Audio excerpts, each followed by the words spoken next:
Welcome to NarrativeNook audio tales where enchanted stories come to life. If you enjoy our stories, please subscribe, like and share to support our channel. Enjoy listening. Nicole had no doubt that Daniel would stand by her side. She however did not expect Mr. Riddle Sr., who had not favored her all this while, too was so indifferent to Liana's departure.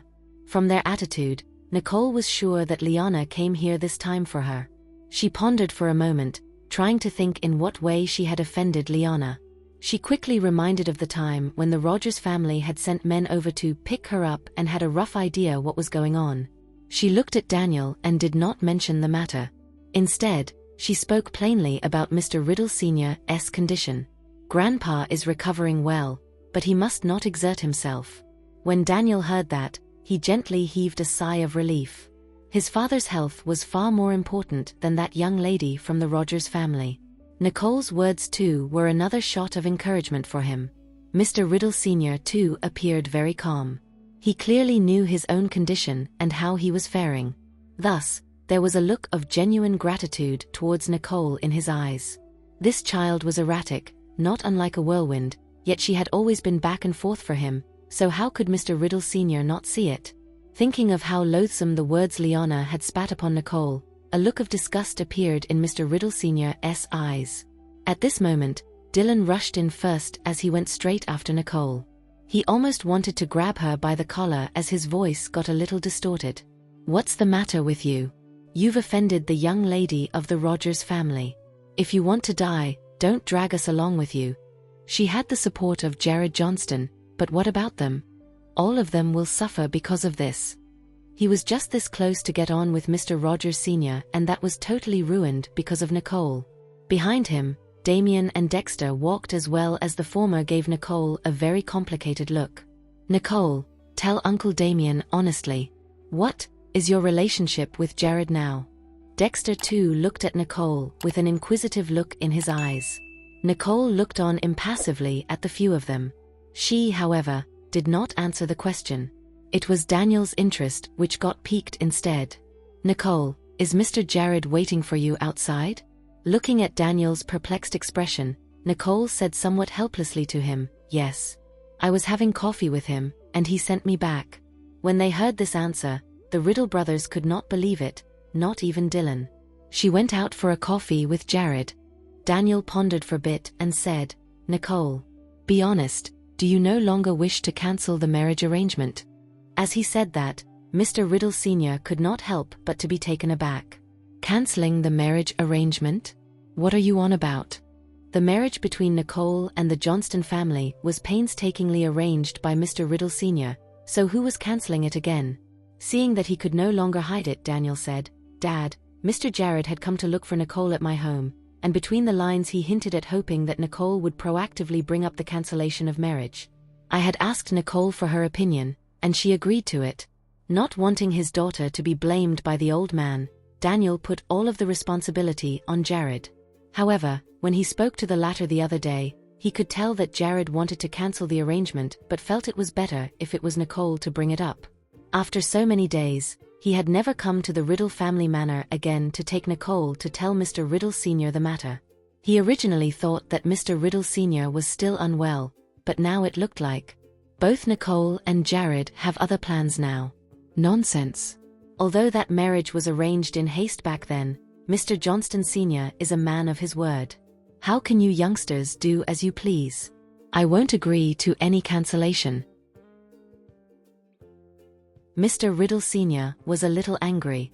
Back then, when the Riddle and the Johnston families were equal established families, however, the Johnston family's business focus was overseas, so their reputation within the country was not even as acclaimed as the Riddle family was. So, when they talked about this marriage, Mr. Riddle Sr. did not pay much attention to the Johnston family, so he promised the child from his fourth son to the Johnston family. However, today, the Johnston family had turned the focus of all of their overseas industries back into the country, and they had become the wealthiest family in San Joto in a blink of an eye. For Nicole to have such wealthy in-laws was indeed her fortune. How can he agree to the cancellation? "Dad, don't get mad. Jared had such intentions back then, but now, I suppose the two of them have other plans now." Daniel looked helplessly at Nicole as he awaited her answer. Nicole suddenly felt shy as she did not know how to respond and could only nod shyly. This was the first time Daniel saw his daughter being so bashful and did not say anything else. It was then that Mr. Riddle Sr. finally calmed down as he said with relief, "Since that's the case, I won't blame you any further. That boy from the Johnston family is brilliant, so you must get along nicely with him, okay?" When they heard this, Damien and the rest were stunned. Is Nicole really in a relationship with Jared? When Dylan recalled Leona's attitude towards Jared, he could not help but sneer. "Nicole, stop lying. Ms. Rogers had said that she was the one most compatible with Jared. With her around, you think Mr. Johnston will take a liking to you? Do you take us for fools?" Since Jared had come asking her to cancel the wedding arrangement, he would definitely not change his mind. As soon as he said that, Nicole's eyes immediately turned icy. She looked at Dylan. His face had nothing but mockery on it, and he did not look like a good person at all. "Uncle Dylan, please watch your words." She did not want to argue with him, but he was just disgusting. "I, Nicole Riddle, is not such a sorry wretch that I'd be the bottom pick." As Nicole's icy gaze landed on him, Dylan could not help but shudder. Yet, how could he admit defeat before a little girl? As the thought crossed his mind, he straightened his back even more as he looked at Nicole as if he was right. "What do you mean by watch my words? You should be the one watching your words. Ms. Rogers had already made things very clear, and no matter how I see it, you're the one being the third wheel. So, if you know what's good for you, you should be canceling that engagement." When Mr. Rogers Sr. heard that, he could not help but frown. Did Leona actually say that? No wonder she would come to cause a ruckus here today. Aside from Mr. Rogers Sr.'s matter, there's probably also this. Dylan immediately cast his gaze toward Damien and Dexter. "Damien, Dexter, I'm not bullshitting. The two of you have heard that too, right?" Damien hesitated for a moment but still nodded. Dexter, on the other hand, did not react as he looked somewhat disapprovingly at Dylan. Although no one knew the relationship between Jared and Leona, his defense of Nicole before Leona was clear as day. Nicole looked at Dylan as she smirked, yet her voice was icy. "So, Uncle Dylan, you're believing her just because she's from the Rogers family?" When Mr. Riddle Sr. heard that, a glint flashed across his eyes. He had seen his second son's actions clearly. The latter was targeting Nicole just so he could please Leona later on. Thinking of this, Mr. Riddle Sr.'s gaze at Dylan grew extremely cold. For him to be able to sell out his own family, "I wonder how I ended up with a son like this." Dylan looked at Nicole and wanted to avoid her piercing gaze. The boldness in his voice was gone and was replaced with a trace of guilt. "Why would I? It's just because I'm your uncle and I'll need to be responsible for you. Should Jared Johnston dump you later in the future and turn to be with Ms. Rogers, the one losing face is not just you, but the entire Riddle family." These words pierced straight into Damien's heart. He then turned toward Nicole with a look of doubt in his eyes. Nicole was much more beautiful than the young lady of the Rogers family, but in terms of familial background, will Jared really choose her? Nicole was unfazed as her voice remained very calm. "Uncle Dylan, let's stop it right there. If he were to continue to mess around like that, she could not guarantee she would remain so polite." When she said that, Dylan's momentum was immediately cut by half. He knew Nicole's character. However, Snow and Rain could no longer hold back as they rushed over and yelled at Nicole. "Stop trying to act all high and mighty. You've made a habit of seducing men." Ms. Rogers had also mentioned it. She got to know Jared Johnston first. Thinking of Harvey and Gary's attitude towards them, the two sisters got even more resentful. As they looked at Nicole, how they wished they could rip her apart. Nicole looked coldly at the two. They still not done after causing that farce in school today, and now they dare to provoke her here? She looked at Snow and Rain. Her voice was but a whisper, yet it heralded the coming of a storm. "The two of you are just too much." Everyone could see that Nicole was on the verge of exploding. Yet, Rain went off like gunpowder keg. Using her father as a crutch, she pointed at Nicole on the nose as she yelled, "You are that vixen going around seducing everyone. If it weren't for you, Gary wouldn't be so cold to me. I guess you must have used the same trick to steal away Leona's boyfriend." They had only known each other for a short while, and Rain had already called her Liana. But why did she bring Gary up? What does this have to do with Gary? Nicole's face turned even more icy as she clenched her fist tightly. She was afraid that she could not hold it in and beat up the two in front of Mr. Riddle Sr. However, Mr. Riddle Sr. could ill afford any stress now, so she held everything in. In any case, she had already watched Mr. Riddle Sr. taking his medicine, so there was no need for her to stay here. Thinking of this, she turned around and left.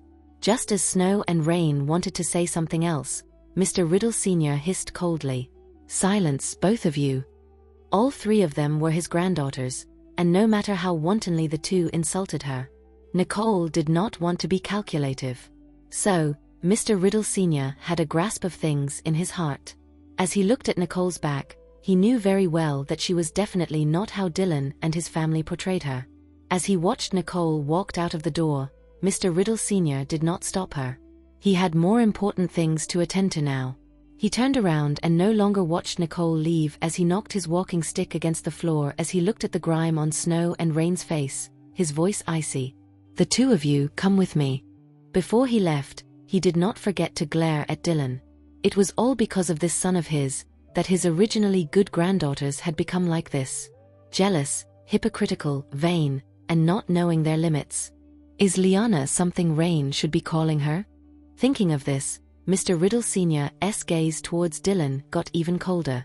He slowly walked back to his room as Daniel carefully helped him. Snow and Rain looked at each other and was somewhat at a loss. Ever since Mr. Riddle Sr. got sick, they felt that he had inexplicably distanced himself from the both of them, and instead got closer to Daniel and Nicole. When they thought of it, the two were resentful. However, no one dared to disobey Mr. Riddle Sr. as they reluctantly followed him into his room. Daniel thoughtfully exited the room and closed the door for them. Yet, Rain rolled her eyes in secret. She had always looked down on Uncle Daniel, and he was just being contrived with that act. Mr. Riddle Sr. saw her expression, but his face betrayed no emotions. "Rain, you're looking down on your Uncle Daniel, no?" When Rain heard that, she was shocked. Recalling the attitude Mr. Riddle Sr. towards her family and dared not say yes, so she immediately lowered her head and said, "No." Mr. Riddle Sr. then turned towards Snow. "How about you, Snow?" The smile had since long left Snow's face as she stood there with her face down and said no. Mr. Riddle Sr. looked at his two granddaughters as he gently closed his eyes. When he opened it again, his old eyes were radiating with brilliance. Outside the Riddle Manor, Jared saw Nicole coming out so quickly. A perplexed look appeared on his face as a cold glint appeared in his eyes. "What's the matter? You look horrible. Were you bullied?" Nicole looked at him. There was no change in her expression, but she let out a sigh. "I'm just a little tired. Some people will only forever see what they wanted to see, hear what they wanted to hear, instead of opening their eyes and see what the truth is like." Jared looked thoughtfully at Nicole, and then turned to Claus as he said, "Get down." Claus did not dare to ask any questions as he got out of the car.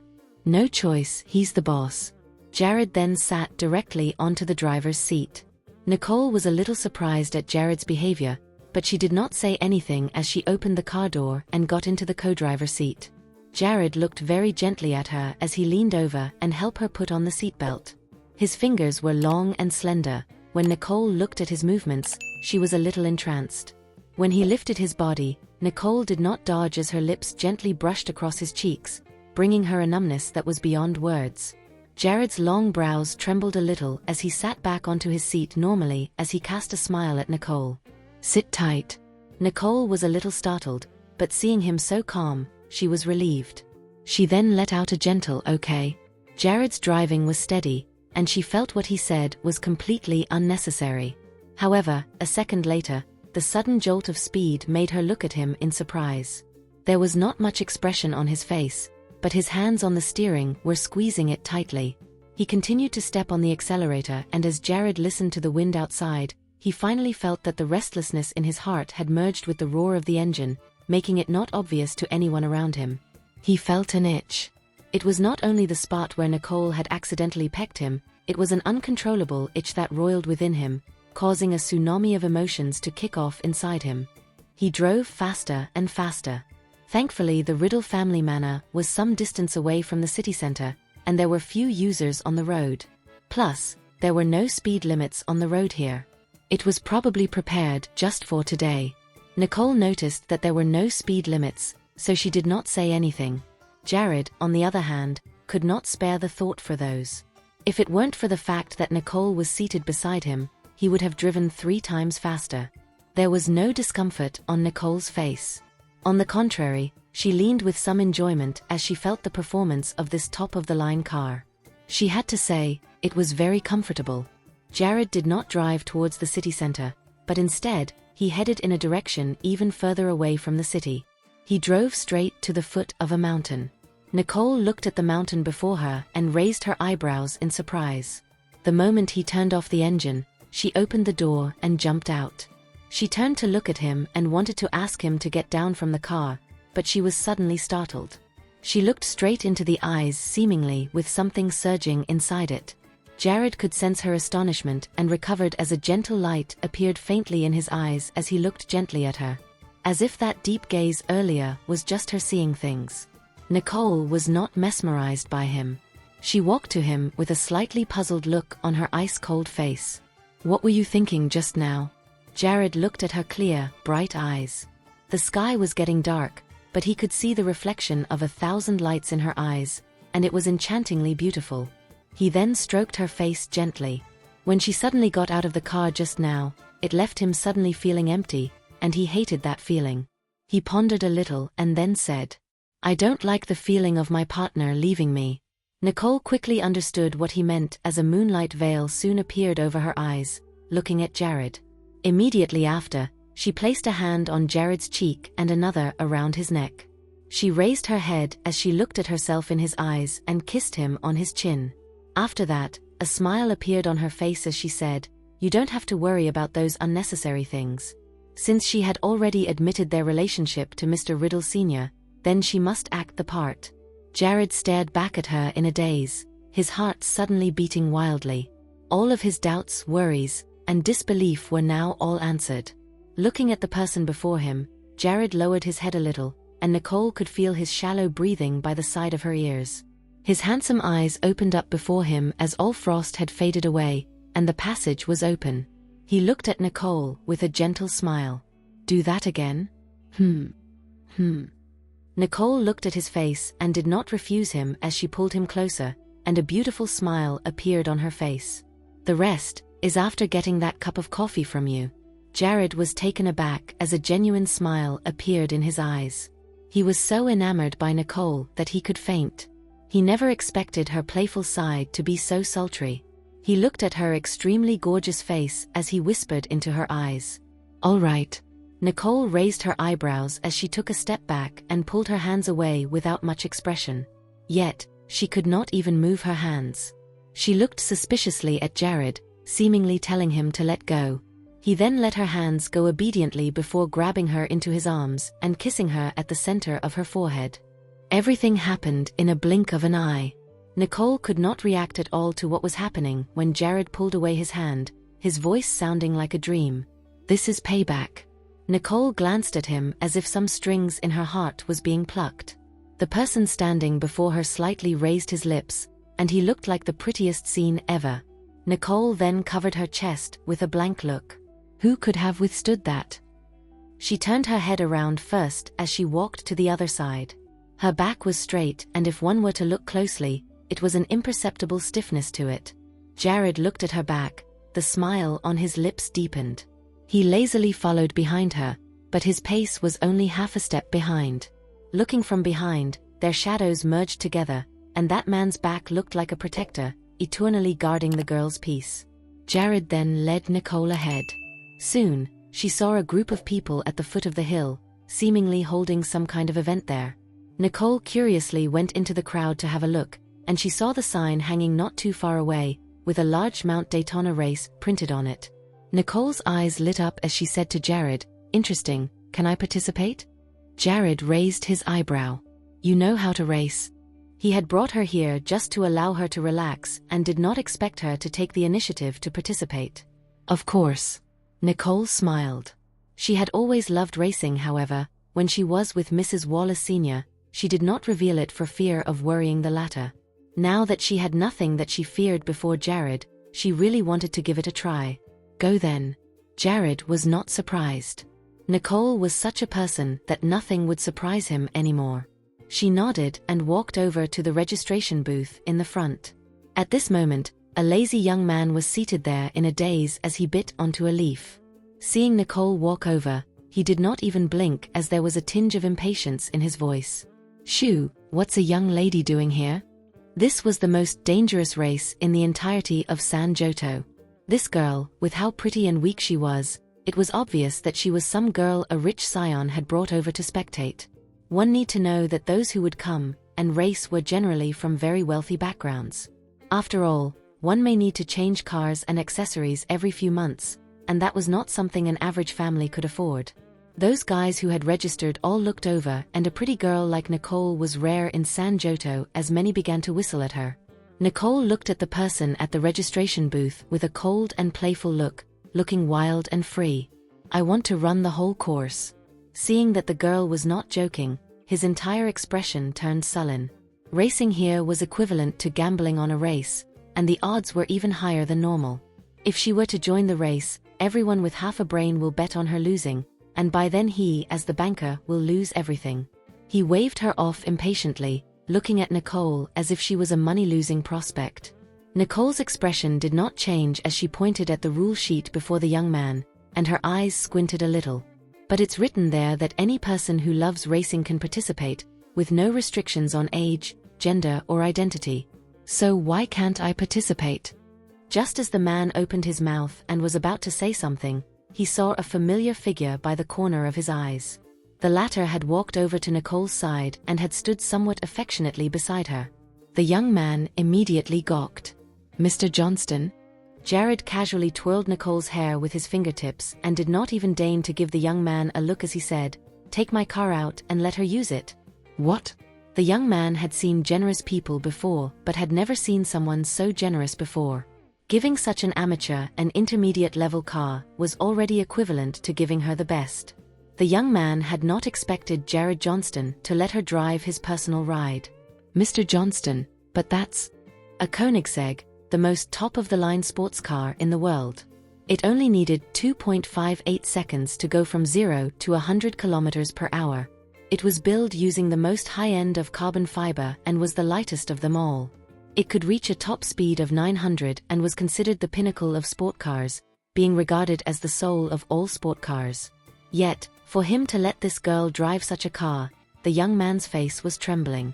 It was deplorable. Yet, this was Jared's request, and he had no right to refuse, much less saying no. The top-of-the-line supercars by the side were already in their positions with only a few standing outside, seemingly waiting for the race to start. A few of them impatiently shouted at the registration booth. Mac, what's the matter over there? Why aren't we starting yet?" The young man quickly wiped the sweat off his forehead as he yelled back at the jeering crowd. "Shut up. What's the hurry? You want to meet your maker that badly?" Almost all of these people were from prestigious families of San Giotto and had formed this car club for fun. There was no such thing as courtesy between these people. After all, their status was all about the same. It would be abnormal if they were too polite to one another. The person being called Mac turned around and looked at Jared, and his voice became much more respectful. He then reconfirmed with Jared, "Mr. Johnston, you mean to take your car out and have this, lady drive it?" Jared gave a faint yeah. He had finally deigned to shift his gaze from Nicole onto Mac as he asked, "How many people today?" 15 so far. Mac replied. 15? The corners of Jared's lips raised. "That's enough. Start the round. I'll be the dealer." "What?" This time, Mac was really flabbergasted. Normally they would wait until at least about 20-5 before starting the round. It was only then they would be sure to make a profit. But with Jared being the dealer, all right. Mac gritted his teeth. In any case, with this woman around they would lose money for sure, so if there's someone else to take over, he was all for it. "Well, you're the boss." As they spoke, the Koenigsegg was brought out from the garage. The purple-gray car was low-key yet exquisite at the same time, carrying with it the roar of cold steel. The car was placed on the 16th starting lane, the last spot. Trying to get first place was almost impossible, but it also had the least of risks. This was the safest method Mac had chosen out of consideration of Nicole's safety. He was very sure that Jared's attitude towards this girl was unusual, and he cannot let anything happen to her here. Nicole's expression was impassive as ever. She looked at this beautiful car and asked, "Is this yours?" Jared nodded. "The one I have stored here." Nicole raised her eyes a little as she gave Jared a somewhat satisfied look. "Good taste." Jared looked at her gracefully, making her way to the car as a smile too appeared on his face. Immediately after, he turned to Mac and tapped his right index finger lightly, his voice flat. $500,000 starting bet, no upper limit, no skullduggery. Mac hurriedly accented as he went to the other side to give orders. Nicole walked on the track, and many looked at her with an eye for drama. The car attendant next to her handed her the helmet and protective gear. She then casually put it on. When the attendant saw there was no nervousness or excitement on her face, she pursed her lips. "What are you pretending for? You're just a woman who happens to be a partner of a rich man. Why are you trying to show off your driving skills here?"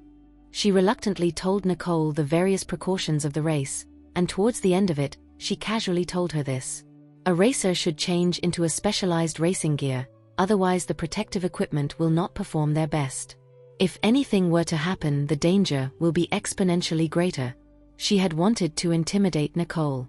Now that the race was about to start, even if Nicole wanted to change into one now, it was definitely too late. Yet Nicole did not turn pale as she had hoped. She instead looked at the road conditions and the direction instructions before her. It was a 2-lap race, from the bottom of the mountain to the top, and then from the top to the bottom, without stopping. Seeing that Nicole just straight up ignored her, the car attendant stopped her feet angrily. "Good luck." The way she said that did not sound sincere at all. Everyone by the side were also looking at this woman who got onto the track last before the round started. All of them were sure that she had a backer, otherwise why would they let her occupy the safest position on the track? This woman does not know her place. She's just a pretty thing, so why is she here participating in a race that is potentially life-threatening? Someone whispered in private. Joe, who are you betting on?" "What else?"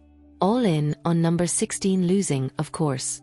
There was no guarantee who would win, but the odds of betting someone losing was better than betting on someone winning. Moreover, that woman does not look like a professional racer at a glance. Ugla 348. Almost a good 4/5 of the crowd were of the same mind as Joe as they looked at Nicole with disapproval and contempt. Nicole's eyes were impassive. She was using the last few minutes to memorize the map of the track by the entrance and was very calm. When all of the racers beside her saw this, they started laughing. "Ah, what a waste of a good car." They were all looking at this Koenigsegg with covetous eyes. The man beside the person who said that rolled his eyes at the guy. This man was the most famous dandy of San Giotto. He was taking a puff, and when Nicole came his eyes immediately lit up and took a measure of her many times over. "I've not seen such a pretty one in a while."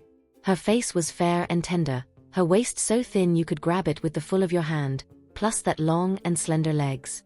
He had no interest in the cold and icy sports car. Pretty ladies, on the other hand, were up his alley.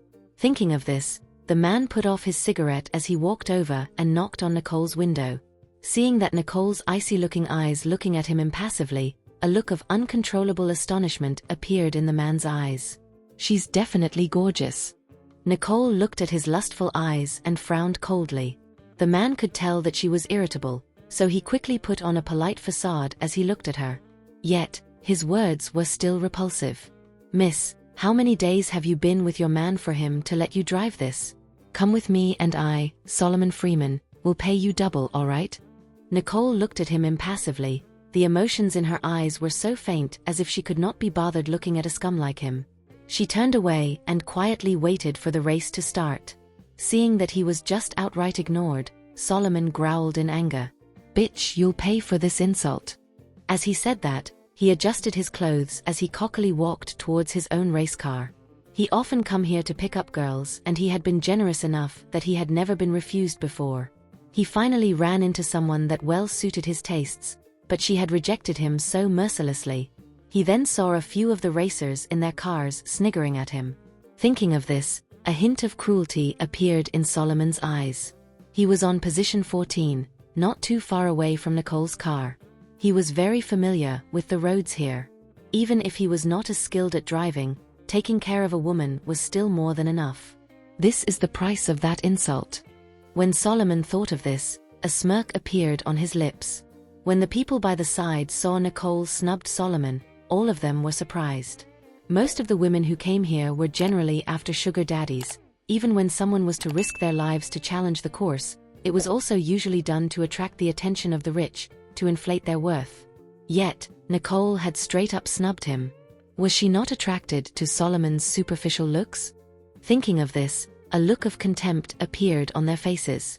This woman, she actually knows how to reel in the big fishes. Nicole did not bother with what the crowd was thinking. She had memorized the course map within the few minutes, and her expression was very faint. A few seconds before the start of the race, the betting was about to close. On the screen showing the bets placed, almost everyone was betting on Nicole to lose. Yet, within just a few seconds, the side of the turntable betting on Nicole winning suddenly appeared, making it a 50-50 bet. Someone had used the power of a single person to bet against those who had bet on Nicole losing in a perfect confrontation.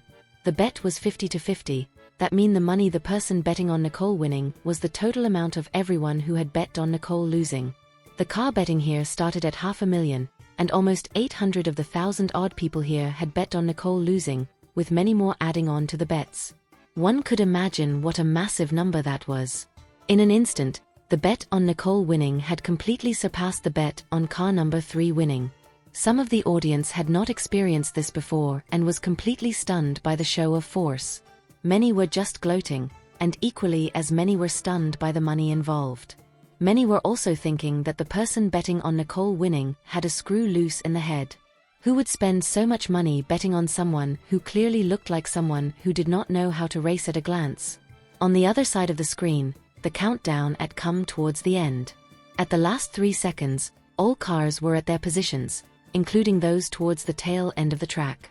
Gary, who was seated in car number 3, was focusing on the track. His eyebrows were a little furrowed, seemingly in a bad mood. Both of his hands were on the steering wheel as he waited for the call to run wild. When it came to racing, Gary had absolute confidence in himself. He had started racing since he was 14, and ever since his second race, he had not lost a single one. That was why even though many people bet on Nicole losing, many also bet on car number 3 winning. They were all veteran spectators and knew very well how to maximize their earnings. 4/10 on Gary winning, and 3/5 on Nicole losing, that way they will earn no matter what. They were all doing their calculations in their minds, with each of them impressed by their own wisdom. Mac looked at the screen where Jared had maxed out the bet on Nicole winning and wiped the sweat from his forehead. Mr. Johnston is as ruthless as ever. Unexpectedly, it was the man who had been single all these whiles being the scariest when he finally gets a partner. For him to do something as crazy as this without even blinking, he is indeed the model of my generation, and he is to be admired. Just as the countdown ended, Mac quickly closed the bet and once again wiped off the sweat off his face. He looked at Jared and found the latter had a blank look on his face. It was as if the lump of money he had just tossed in was nothing but a pile of garbage. Mac sighed and felt that he could never reach this level. As the signal gun rang, all of the cars sped off the starting point like an arrow being loosed. Nicole's car was at the last position, so she did not slam the accelerator. Yet, with the car's excellent performance alone, she easily overtook 3 to 4 cars. After that, it was all dependent on the driver's own capabilities. Nicole quickly made a turn. She had already memorized the entire track layout and did not oversteer or taking the wrong path. Even so, the 2 cars behind her quickly caught up and overtook her. Just like that, Nicole was second place from behind. The entire race was broadcast on the big screen, and as Nicole had the biggest bets on her, she was given priority for the shots. When the crowd saw that she was being overtaken even when driving such a good car, everyone could not help but to boo her. Sure enough, betting on her losing was the right choice. Recalling that someone had wagered a large sum on number 16 winning, many were actually filled with doubts. Now everyone could see that it was probably her sugar daddy betting on her. And the thought of a stupid idiot of a sugar daddy appeared in the minds of many. This sort of person was known widely as a rich dumbass. Seeing Nicole was driving so casually, the operator could no longer bear to see it and swapped the live feed over to car number 3. Number 3 was a Pagani 760 RS, and its capabilities could be said to be one of the best. Thank you for listening. If you have enjoyed this story, please like and share so others can see it too. Also hit the subscription button and notification bell so you can be notified on our next release. Thank you for your support. God bless you.